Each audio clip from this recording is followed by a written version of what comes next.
So thank you to the Spa Life team for inviting us along to speak with you today. My name is Adam Chatterley, and I'm very much wearing my UK Spa Association chairman's hat. And I'm joined by someone who I'm sure needs no introduction at all, our incredible general manager of your UK Spa Association, Helena Gresk. So Helena, been a bit of a year. Yeah, you could say that. It's been quite the year, has 2020, hasn't it, for all of us, I think? I think it's one we won't forget too soon. It's definitely threw a few curveballs. I think I've used the term blindsided on more than one occasion this year, for sure. Daily basis, I imagine. Yeah.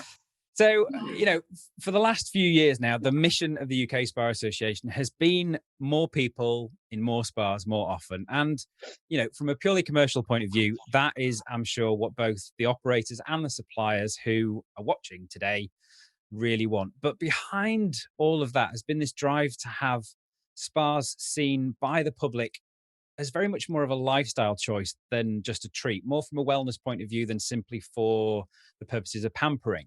And along with this, the wellness and the health benefits, we need a career in the spa industry to be seen as a genuine choice with real prospects, rather than, that fallback option that it's still very wrongly seen by a lot of people in schools, a lot of career advisors, even people that we need to change that opinion of. Now, we know on the board that it was clear that all of these goals stemmed from a real lack of understanding of our industry by the wider population, including the prospects and the contribution that it makes, both from a financial point of view and also from a real mental health and wellness point of view. And through initiatives like the Work for Wellness campaign, we already had our sights set on making inroads into government. And then 2020 happened, and it was, all the challenges that brought with it. So I just wanted to talk, first of all, take us back to April of this year. And our whole industry suddenly out of nowhere had been shut down. What did you have to do, Helena, from the industry point of view? What did you have to do to get our voice started to be heard at those upper echelons?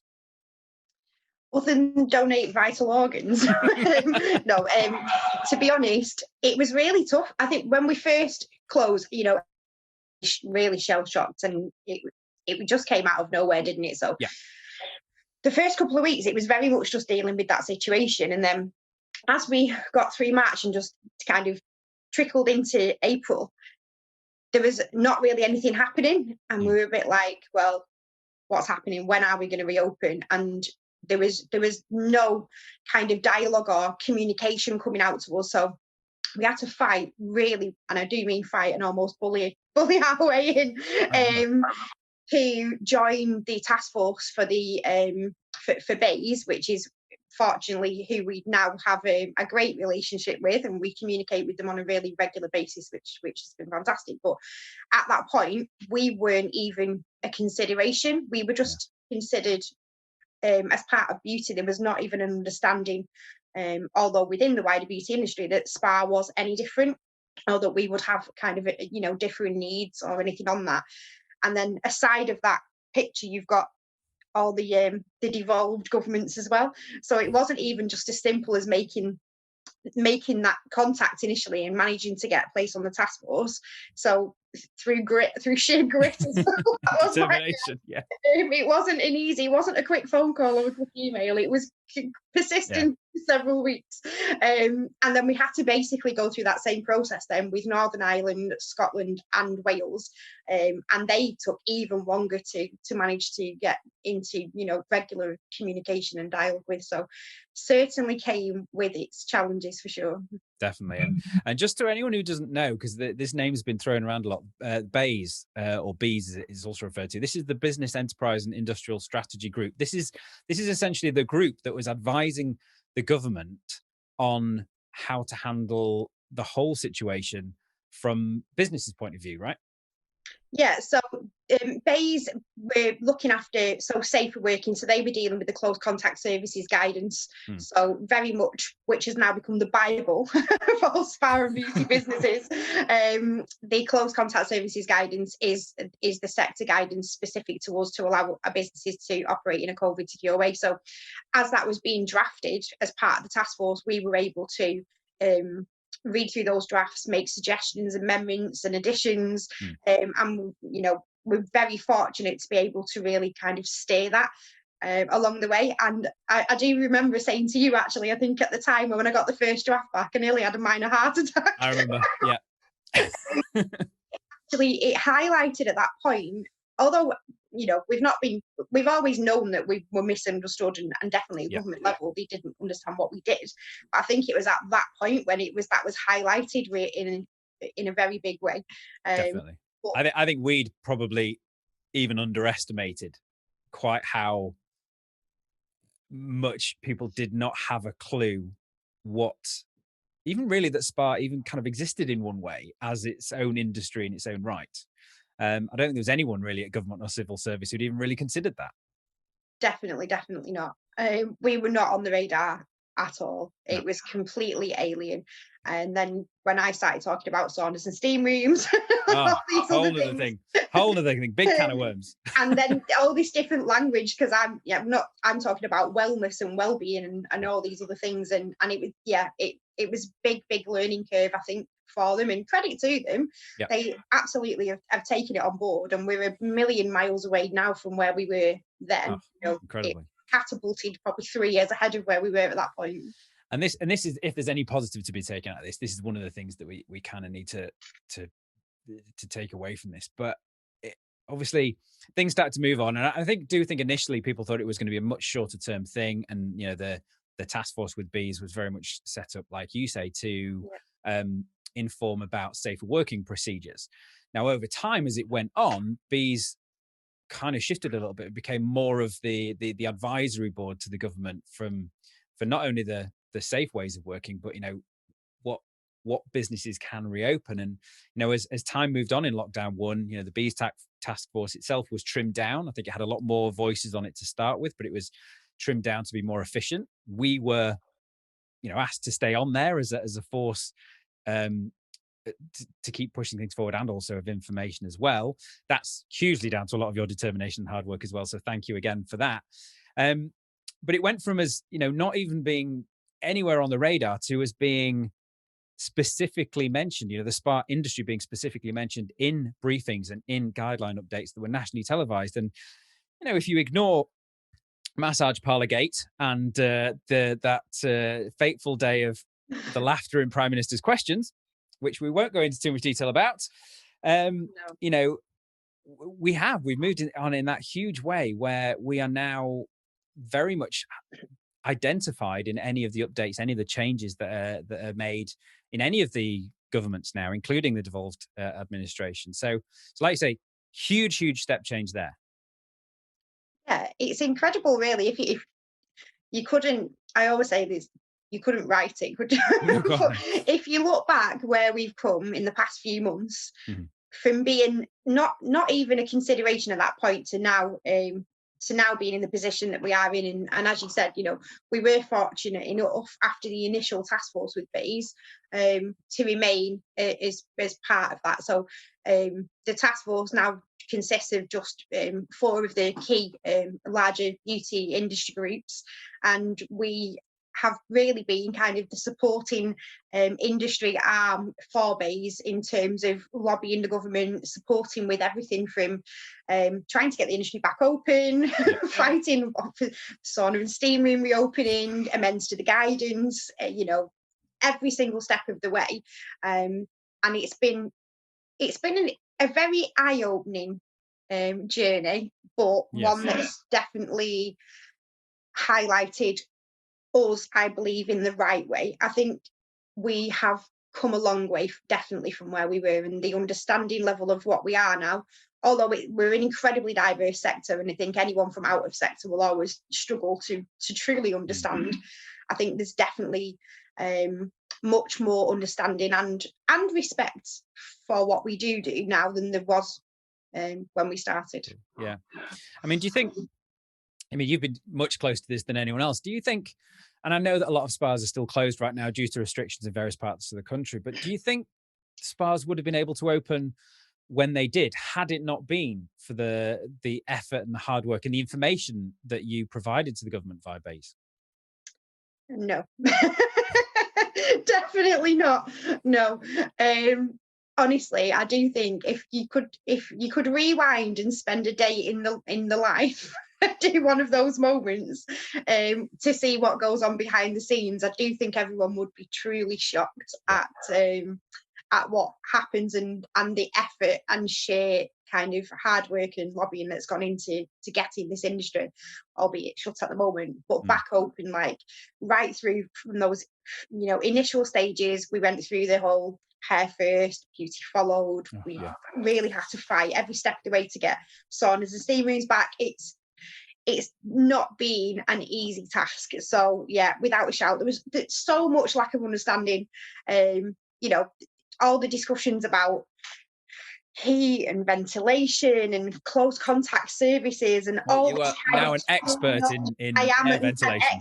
Ventilation, but and the other things like the terminology that's been used, calling things the highest risk zone and things like that. So that's not really supported us from a consumer perception perspective either, because calling something highest risk and holding us back and having all these other things that have happened, that's brought along its own challenges as well. And we've had to really push hard to try to get each and every single thing every step of the way. Nothing's been handed to us on a plate at all. No. But, sticking with the positive side, we've come a long way. We've got a better connection with the government right now. We're on their radar and we're helping them. We're very much helping to guide, a lot of the things that they're doing and contributing to policy and things like that. So what are the risks now? What's over the past few months? I mean, you've had huge challenges with the government, with their understanding of the industry. What's kind of been the challenge from the industry for you over the last 8 months? Okay. Well, I know there's three camps probably that we've got.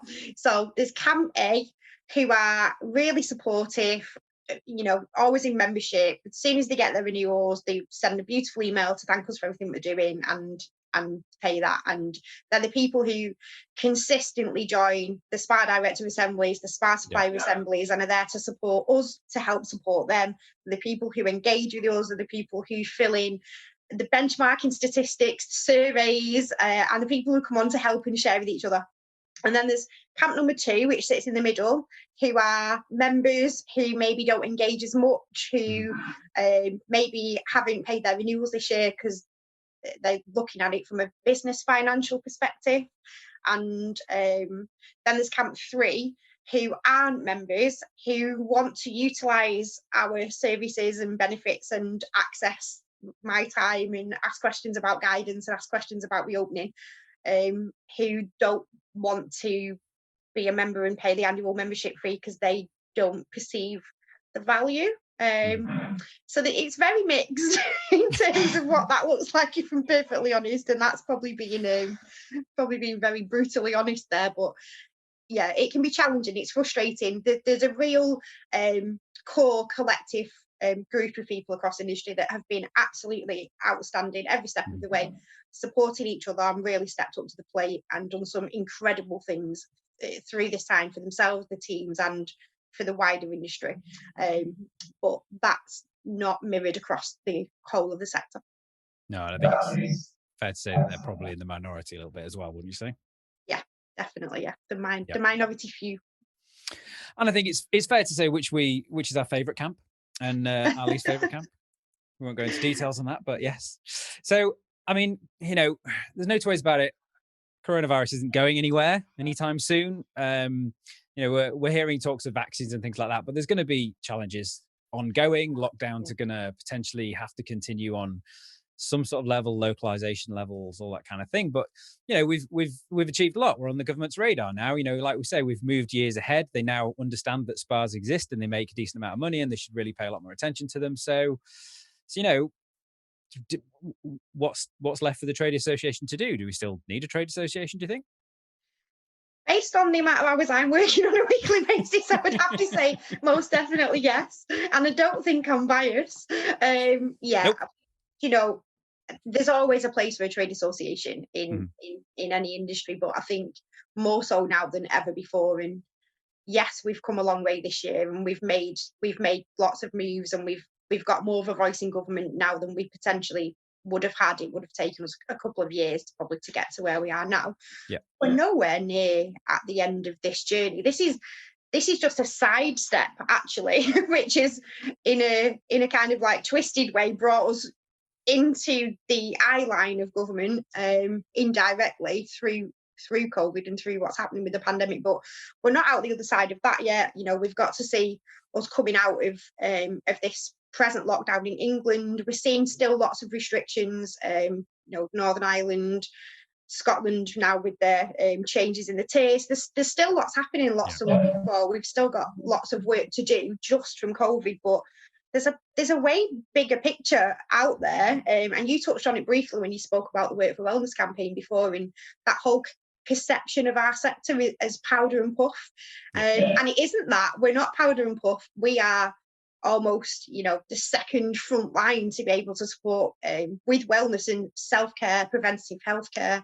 I think there's some statistics. It's something like 80 to 90% of the money from the NHS is spent on illnesses that are preventable diseases.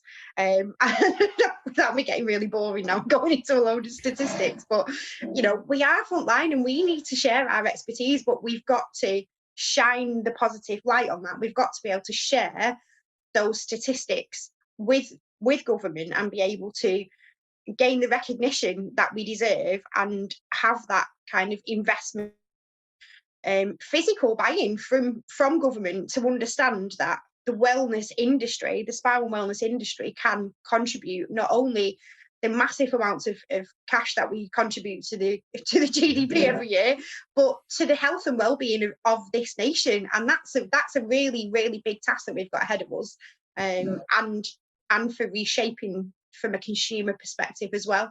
And I think we were weirdly ahead of the curve with this when we launched the Work for Wellness campaign, in terms of looking at trying to change the consumer perception as well as the government perception about what the spa industry is. But that's now, waiting to be taken over. And there's lots of things, this pandemic has highlighted the fact that our industry, yes, is very diverse, lacks the understanding and recognition at government level. Oh, that's shifting now, which is fantastic. But we're an unregulated industry. We're very much not on the agenda of the Treasury. Our economic value and contribution is very much kind of hidden away in the shadows. So there's still so much work to be done for the industry moving forwards. There's never been more of a need to have a trade association to take this industry in the direction that it needs to go in than ever before, COVID aside. So I want to use this as a bit of a rally cry. We're not out of the woods yet. We've still got a very long way to go, like you say, to get back to even where we were, let alone where we were trying to get to and where we wanted to be. I think we've definitely shown over the last few months we will put the work in. Helena has proven that we will fight for the people in this industry, for the therapists, for the managers, for the owners, for the spa directors, for the suppliers as well, for everyone. But we just can't do it without the support of the industry as well. The fact is, if you're watching this, and you should be watching this, we need your help. And by that, we need you as members, because if we unite together, we will be stronger. We'll have that more powerful voice. There's no two ways about it. We need your money. We need your membership fees, and we need it in our bank account, not in your bank account. Okay. It's the cost of a few treatments. It's very, very little. But again, together with that volume of people joining as members, that money, we can put it to some seriously good use, and we can really start to make a difference. And not only that, but we need your stats, we need your figures, we need your involvement as well, because I don't know about you, Helena, but if there's one thing that I've noticed throughout this whole thing is that the government only listens to facts and figures and stats. And, we've got the benchmarking system in place. We just need more people using it. Yeah, everything, every dialogue that we have, every engagement with government, when they're, we can say, well, it's impacting the sector in X, Y, Z way. They want statistics. They're very much like the statistics. So we have to be armed with the facts and figures, and that's not going to change. So things like benchmarking, we need to be able to truly demonstrate to the government and to the Treasury to get us out of these shadows. We need to be able to demonstrate the true economic value that we bring as a sector, and benchmarking is the perfect way. And it, it's not just that. Obviously, we're preaching to the converted, really. I mean, you were talking about benchmarking, aren't we? But it helps the business anyway, and it's always good to understand what good looks like and what's happening within your business. But for us as a trade association representing the wider sector, that's invaluable for us to be able to take that kind of data to government, and really puts us in the position and the strong place that we need to be. So things like filling the benchmarking in, contributing to the surveys when we do them, I think it's really easy to just think, oh, I won't bother with that because somebody else will be filling it in. But actually, if we've got real kind of support across the sector and everyone really is contributing, that really it's incredibly valuable data to us. Then it gives us, again, a bigger voice to be able to represent the industry when we are talking in government at this kind of higher level conversation. So come and join Camp 1. Don't be in Camp 2. Definitely don't be in Camp 3, please. And come and join us as members. Come and get involved as well, because it's not just about being members. We want you all involved. We want your voices as well. So thank you very much for listening to us. That's, I think, it from us, Helena, unless there's anything else that you'd like to say. No, I don't think so. Just please join us. If you're not already a member, come and join, be a member. And if you are a member and you're in Camp A, thank you for everything that you've done this year to support us in supporting you. So, yeah. Cool. And if you've got any questions, we're happy to answer them. So let's hand back over to the SpaLive team in the studio and let's answer your questions.